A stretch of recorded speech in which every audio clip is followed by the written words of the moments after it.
Et donc, ce chapitre 5 qui se poursuit avec une section, c'est quasiment la dernière, une section sur les déterminants des taux d'intérêt, une section un peu plus éco.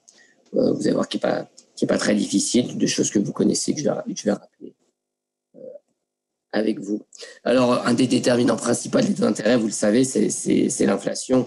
Nous, on n'en parle pas. Hein. Nous, on considère les taux nominaux. Les taux nominaux intègrent l'inflation. Mais lorsque vous vous intéressez à la macroéconomie, ce qui vous intéresse, vous, c'est plutôt le taux réel. Le taux réel, eh bien, c'est le rapport entre 1 plus le taux nominal et 1 plus le taux d'inflation. Ce taux d'intérêt réel, vous pouvez aussi le calculer lorsque les taux sont petits en faisant une approximation linéaire hein, d'ordre 1. Le taux d'intérêt réel, c'est simplement la différence entre le taux nominal et le taux d'inflation. En première approximation. L'équation précise, c'est celle-ci, ce qu'on appelle la relation de Fisher, parce qu'on la doit donc à l'économiste Irving Fisher. L'approximation, vous l'obtenez simplement. J'en dis pas grand-chose. Vous pouvez vous entraîner. Hein. Ici, je vous donne dans cet exemple le taux d'intérêt en 75 et le taux d'inflation à cette même époque. Et puis, la même chose pour 2019. Alors, on voit que la situation a complètement changé en l'espace de 40 ans, 45 ans. On avait des taux d'intérêt nominaux qui étaient très élevés et des taux d'inflation qui étaient eux-mêmes très élevés, hein, et donc des taux réels négatifs. Aujourd'hui, on a des taux d'inflation et d'intérêt très très faibles. Nos taux d'intérêt sont même négatifs. On a aussi des taux d'intérêt réels négatifs. Donc des taux d'intérêt au final qui sont assez proches en 75 et aujourd'hui, mais dans des configurations qui sont très différentes parce que on a beaucoup moins d'inflation aujourd'hui. Mais dans les deux cas, on a des taux négatifs. Juste quelques mots hein, ici. Donc depuis les années 60 jusqu'à aujourd'hui, hein, quasiment, ça a été réactualisé. On a les taux d'inflation et les taux d'intérêt. Vous voyez que bien sûr, il y a une relation qui est très forte entre les deux. Le taux d'inflation qui est utilisé ici, c'est l'indice des prix à la consommation harmonisé, qui est calculé par l'INSEE. Et pour les taux d'intérêt à long terme, on a pris les bons du Trésor. Non, les bons du Trésor, non. Les obligations, excusez-moi, les obligations françaises, les OAT, à 10 ans. Voilà, on voit bien sûr le lien, les co-mouvements entre ces deux variables.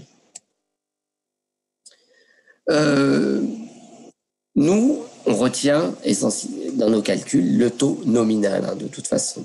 Mais ce qui est important, c'est de comprendre le lien macro qui existe entre le taux d'intérêt et la croissance via l'investissement. C'est des choses que vous voyez en première ou deuxième année d'économie.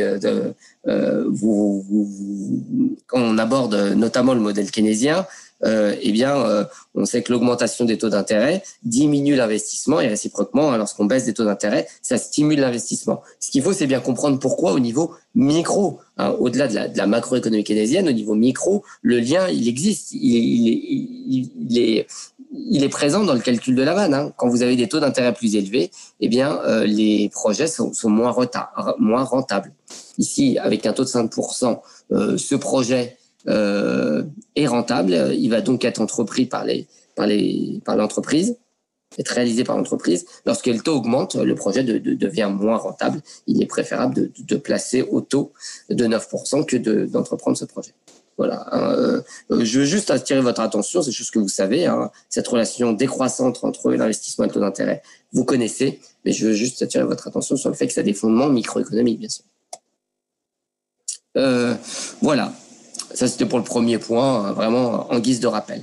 Le deuxième point qui est plus important, je vous ai dit en introduction de ce chapitre que les taux d'intérêt varient avec l'horizon de placement. Alors, il y a plusieurs théories économiques là-dessus.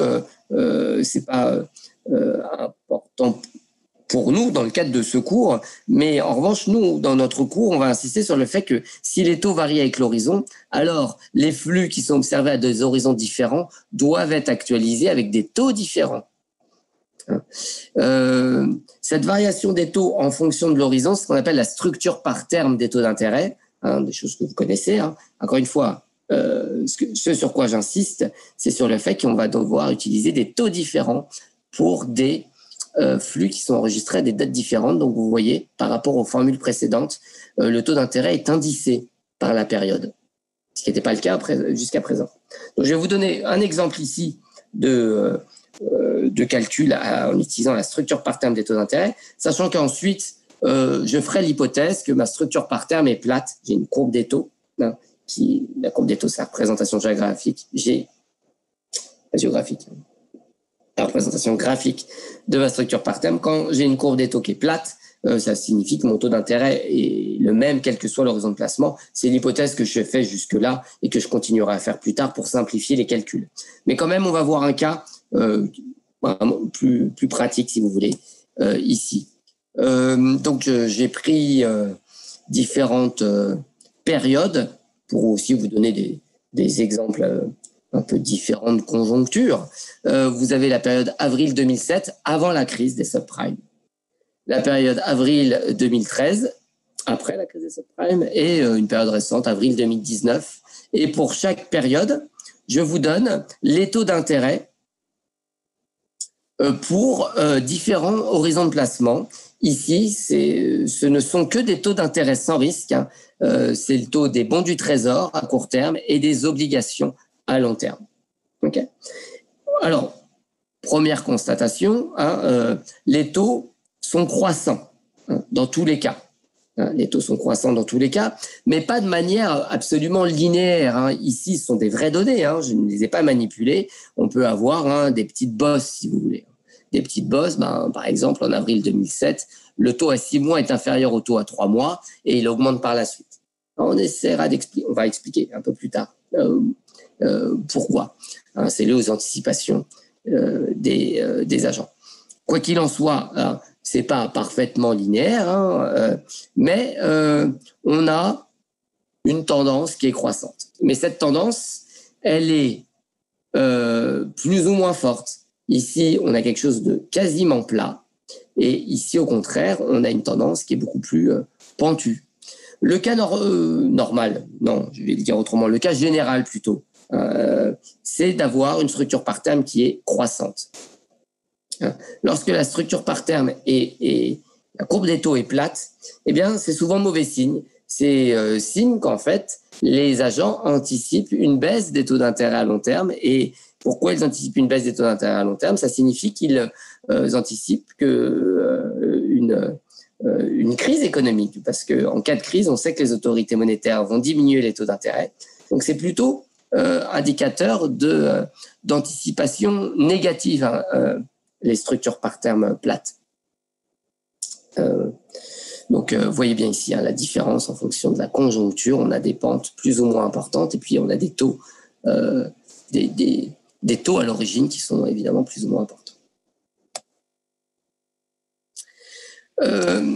Donc, bon, il y a des notions d'économie à maîtriser, mais moi, ce qui m'intéresse, c'est des notions de finance. Vous avez une séquence de flux très simple. 1 000 euros pendant 5 ans, tous les ans. 1 000 euros par an pendant 5 ans. Et je vous demande de valoriser cette séquence de flux avec la courbe des taux de 2013 et avec la courbe des taux de 2019. Évidemment, vous n'aurez pas le même montant. Alors, je vous laisse pas le temps de résoudre parce que c'est vraiment simple. Je vous montre à quoi ça ressemble. Donc, vous avez votre annuité constante, certes, mais comme le taux n'est pas constant, vous ne pouvez pas utiliser les formules simplificatrices qu'on a vues précédemment. Vous devez donc raisonner terme à terme. Encore une fois, le taux n'est pas constant, donc vous ne pouvez pas utiliser les formules précédentes. Donc, 1 000 euros divisé par 1 plus le taux d'intérêt à 1 an, plus 1 000 euros divisé par 1 plus le taux d'intérêt à 2 ans au carré. Vous voyez, ici, tous nos taux sont en base annuelle, mais ils ne correspondent pas à la même échéance. Donc, on prend bien le taux qui correspond à la structure par terme et bien sûr, on prend en compte le nombre de périodes par rapport à aujourd'hui. Et donc, avec la structure par terme de 2013, on a une valorisation à 4 882 euros alors qu'avec la structure par terme de 2019, on a une valorisation à 5 056. Bon, ça ne doit pas vous surprendre que ce soit plus élevé puisque les taux ont diminué. Vous avez vu, hein. Non seulement c'est plus pentu, mais le niveau des taux d'intérêt a diminué. OK. Et puis, vous remarquerez que comme les taux d'intérêt sont négatifs en France, mais plus largement en Europe, hein, eh bien, la valeur actuelle est supérieure à la somme des flux. Hein, c'est 5 fois 1 000 euros. Donc, pendant 5 ans, 5 000 euros au total, si je fais la somme, eh bien, aujourd'hui, ça vaut davantage, ça vaut 5 056 euros, ce qui est vraiment pas standard. Dans tous les autres exercices, on n'aurait pas eu ce cas de figure. Mais si on prend la structure des taux d'intérêt telle qu'elle était en 2019, aujourd'hui, ça n'a pas changé. En 2020, on a la même chose. Eh bien, on a une valorisation négative. Hein, bien signe qu'on est dans une situation, d'ailleurs, de crise économique.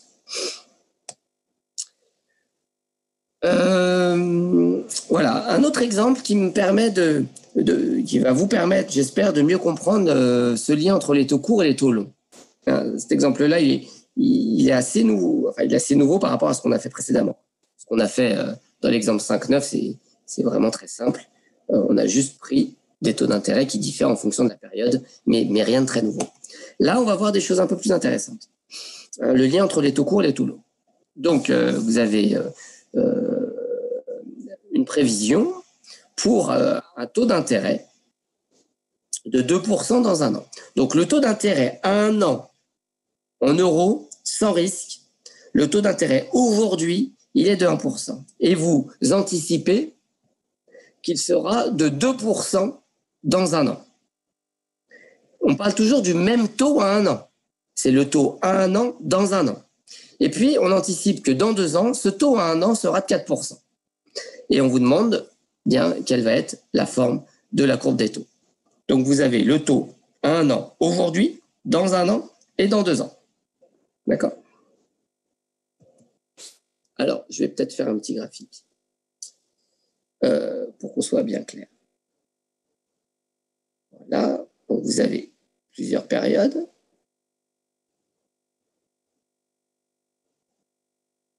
Et donc, vous connaissez le taux aujourd'hui pour un prêt dans un an.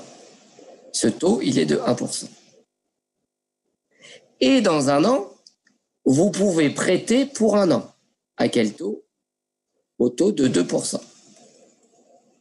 Et dans 2 ans, vous pouvez prêter encore une fois pour un an. Au taux de 4%.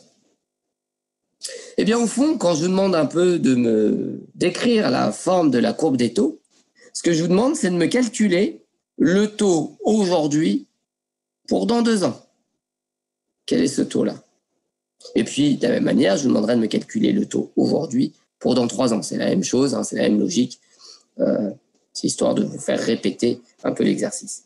Donc, quel est le taux aujourd'hui pour dans 2 ans? Eh bien, je vais utiliser pour faire ce calcul, pour résoudre ce problème, je vais utiliser, encore une fois, tout simplement l'idée d'arbitrage.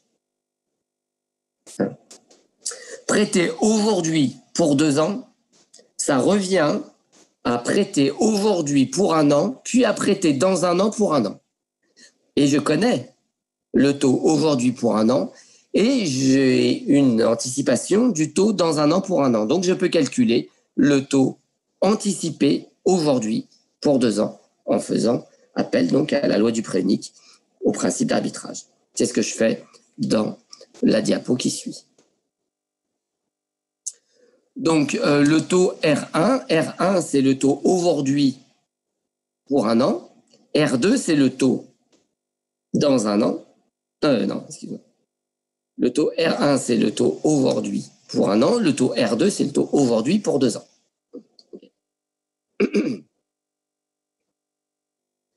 Alors, R1, c'est 1%. On anticipe que dans un an, R1 sera de 2%. Et donc, par application de la loi du prêt unique, si on investit par exemple 100 euros pour faciliter les calculs, hein, je prends cette base de 100 euros, mais qu'importe. 100 euros investis au taux de 1% dans un an, puis dans un an au taux de 2% pour un an, ça fait 103,02. Donc, le taux d'intérêt, il se calcule simplement.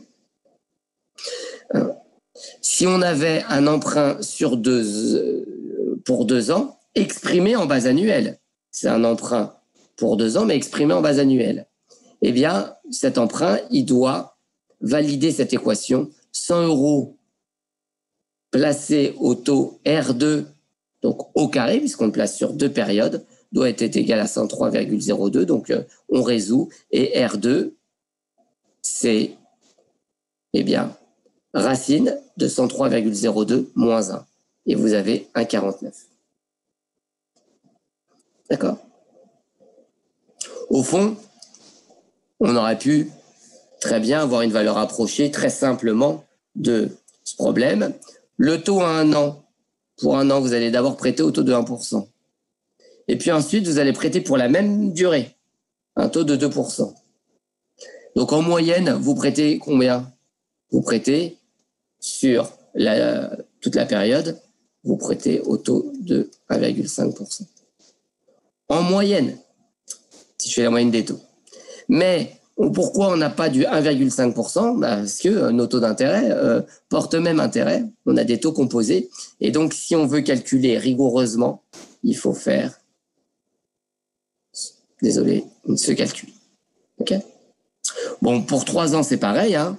1 plus le taux aujourd'hui pour 1 an, fois 1 plus le taux dans 1 an pour 1 an, fois 1 plus le taux dans 2 ans pour 1 an, puissance 1 tiers moins 1, vous avez 2,326. C'est la moyenne entre 1 plus 4, non, excuse-moi, 1 plus 2 plus 4, divisé par 3, 1 plus 2 plus 4, ça fait 7 divisé par 3. D'accord? Vous avez un peu plus de 2. Donc, précisément, 2,326. OK? OK.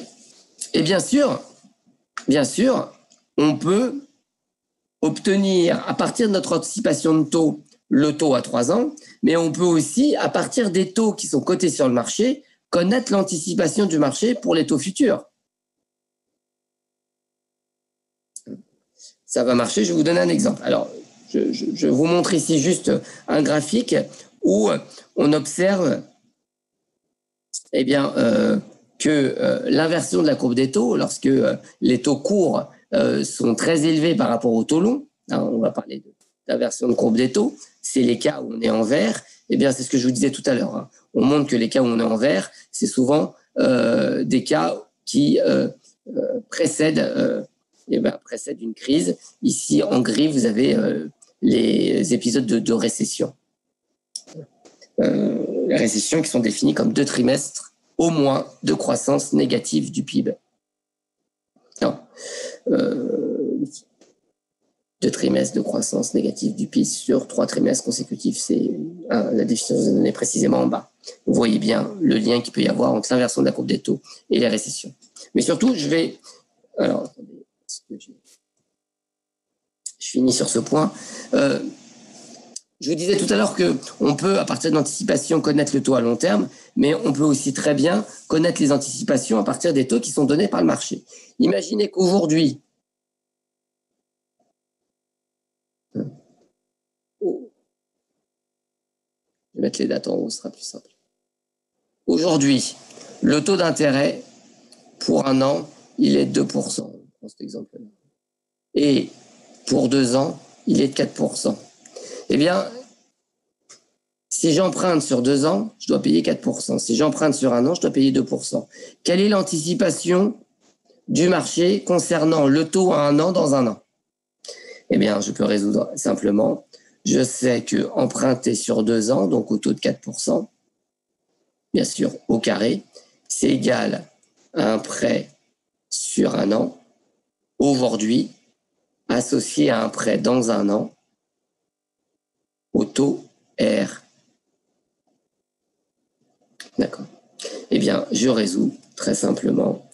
R va être égal à 1 plus 4% au carré sur 1 plus 2% moins 1.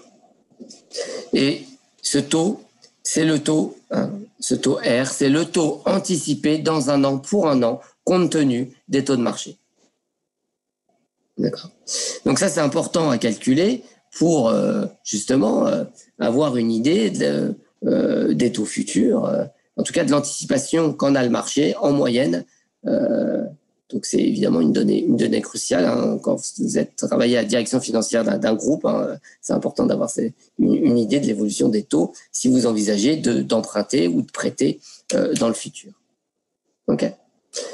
Donc bien sûr, je résume vraiment une dernière fois. On peut vous donner les taux à un an, présent et futur, et vous calculez le taux à 2, 3 ans, 4 ans. Ou alors, on peut vous donner les taux à 1 an, les taux à 2 ans, les taux à 3 ans, et vous calculez les anticipations de taux. Ça dépend. Mais bien sûr, c'est la même logique. Il faut juste résoudre un peu différemment chaque exercice en fonction de la question qui vous est posée. Voilà, donc cette section me permettait d'introduire donc des taux différents en fonction de l'échéance et de parler un peu des problèmes de structure par terme des taux d'intérêt. J'ai aussi évoqué les déterminants des taux d'intérêt, le déterminant qui était l'inflation, un déterminant essentiel du taux d'intérêt. Un autre déterminant essentiel, c'est bien sûr le risque de défaut. Un taux d'intérêt, le taux d'intérêt tient compte du risque, de la qualité de la signature de l'emprunteur. Plus on a un emprunteur solvable et plus la prime de risque est faible. À l'inverse, un emprunteur qui a des difficultés financières va avoir une prime de risque plus élevée et le taux d'actualisation, il intègre cette prime de risque. C'est la raison pour laquelle l'État français emprunte à des taux très très faibles. Une grande entreprise comme Total va emprunter à des taux un peu plus élevés, mais Total, c'est relativement peu risqué à court terme. Et une PME ou une start-up va emprunter à des taux encore plus élevés que la grande entreprise parce que, évidemment, cette start-up sera plus risquée. D'accord. Donc, le taux d'actualisation, il va dépendre du taux d'intérêt qui dépend du taux d'inflation et aussi de la prime de risque. C'est des choses sur lesquelles je n'ai pas insisté. Et puis, on va voir dans la suite du cours comment on mesure le coût du capital et cette fameuse prime de risque un peu plus tard. Sonafi, donc une entreprise fictive, est endettée. Elle emprunte à 5 ans au taux de 5%, tandis que l'État français emprunte à 0,6%.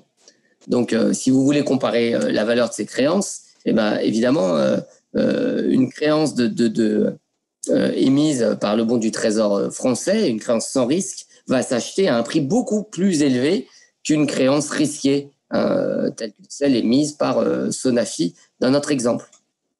Okay. Et là encore, on peut réfléchir de plusieurs manières à ce problème. Ici, je vous donne les taux d'intérêt pour Sonafi et pour l'État français. Et je vous demande de me calculer, de me valoriser chaque obligation. Mais je pourrais inverser cet exemple et vous donner le prix sur le marché des obligations. D'accord ? Je vous donne le prix, 783 pour Sonafi, 970 pour l'État.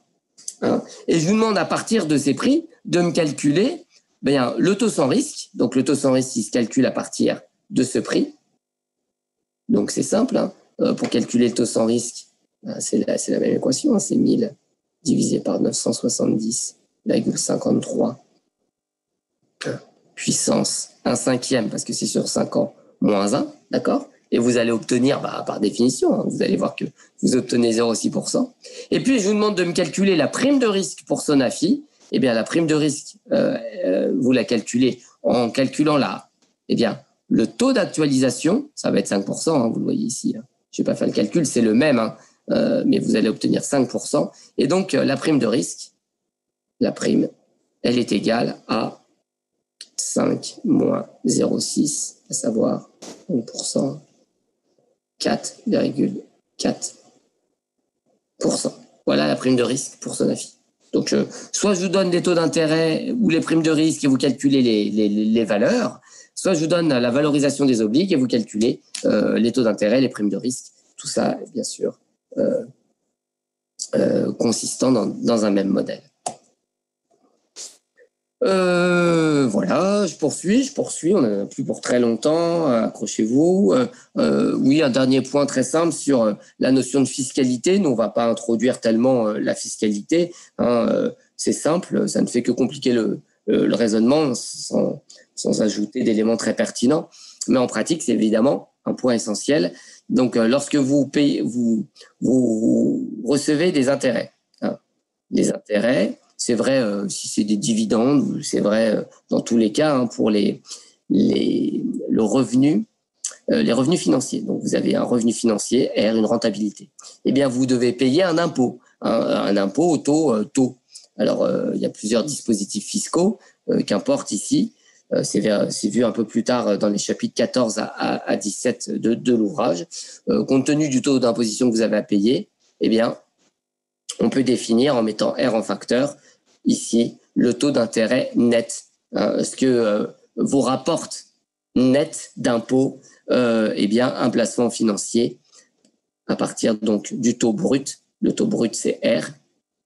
Enfin, c'est R ici. Le taux d'imposition, c'est taux. Eh bien, le rapport de R et de 1 moins taux, ça vous donne le taux net. Bon, rien de très compliqué. Un petit exercice qui vous permettra de vous entraîner. Vous avez un compte épargne rémunérée au taux de 6%, ce qui est aujourd'hui très important, mais c'est voilà, des données fictives.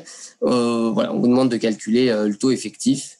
Est-ce que ça vaut le coup, si vous avez de l'épargne, de racheter une partie de votre crédit? Bon, vous regarderez cet exercice. Je vous laisse le faire, on ne va pas le faire dans le cadre du cours.